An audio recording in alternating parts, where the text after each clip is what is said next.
এটা খাবার জল নরমাল ওয়াটার। লাইট জ্বলছে তার মানে কারেন্ট যাচ্ছে, তাই তো? দেখো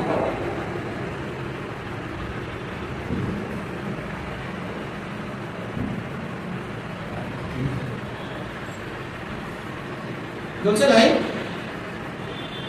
হ্যাঁ হালকা জ্বলছে তাই না? আচ্ছা এটা দেখো, এটা একটু বেশি জ্বলছে না, দেখা যাচ্ছে? হালকা এটা বেশি জ্বলছে দেখো, তাই না? দেখো এটা কি হলো, খুবই হালকা জ্বলছে। আর আমরা যে জলটা খাই সেখানে অনেক কিছু তোমার আয়ন লবণ যেগুলো সেগুলো থাকে এবং সেগুলো তড়িতের সুপরিবাহী, যে কারণে এটা খুব সহজে তোমার তড়িৎ পরিবহন করতে পারে। দেখো জ্বলছে, ঠিক আছে? তার মানে কি কারেন্ট যায় জলের মধ্যে দিয়ে, ওই জন্য আমাদের ভেজা হাতে জল মানে হাত দিতে পালন করা হয়েছিল। এবার দেখো এটা ব্রাইটনেসটা আরো বেড়ে যাবে কি দিলে, কি এটাকে হেল্প করছে কারেন্টটা বইতে? লবণ, তাই তো? আমি জাস্ট একটা খাবার লবণ নিয়েছি, ঠিক আছে, NaCl সোডিয়াম ক্লোরাইড, এটা আমি এতে আরেকটু দিয়ে দিই, এটা যদি আরেকটু দিয়ে দিই তাহলে কি হবে? আরো বেশি করে কারেন্ট যাওয়ার কথা, কারণ ওই লবণগুলোই তো ওকে নিয়ে যেতে সাহায্য করছে, চার্জটাকে লবণটা নিয়ে যেতে সাহায্য করছে। তাহলে দেখো পারলো? মনে পড়ছে আগে কতটা ছিল এখন কতটা হলো? ব্রাইটনেস বেশি হলো। তুমি যত বেশি লবণ দেবে ব্রাইটনেস তত বাড়বে, ঠিক আছে?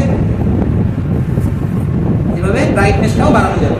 তাহলে এখান থেকে আমরা কি বুঝতে পারছি যে জলের মধ্যে যে লবণগুলো থাকে সেই লবণগুলো আমাদের এই তড়িৎ পরিবহন করতে সাহায্য করে, ঠিক আছে? তাহলে সল্ট ওয়াটার হচ্ছে গুড কন্ডাক্টর অফ ইলেকট্রিসিটি, যেমন graphite good conductor of electricity, সেরকম ভাবে সল্ট ওয়াটারও গুড কন্ডাক্টর অফ ইলেকট্রিসিটি। এটাকে আবার চেক করো তুমি, দেখো এটা কেমন ডিম হয়ে জ্বলবে, মানে হালকা জ্বলবে, হালকা না?